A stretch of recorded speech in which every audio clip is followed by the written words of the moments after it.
dia Mr. Hentok kalak ng water. What rules eh?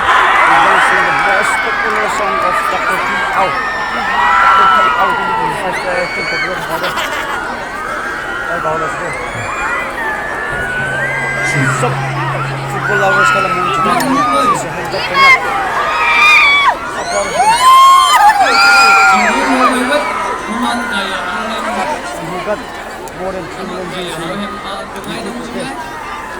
Nhiều sao nó đi bằng ngô cái mũi châm thì là cái châm nó cái ổ sợ nó không mà đời nghề lắm nào nhiều tự nhiên 하는 이유 뭐 teman punya kata langsung mau mai buat aja kau tu pengawen mau langsung dunia ke mau mai langsung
Everybody sing, go!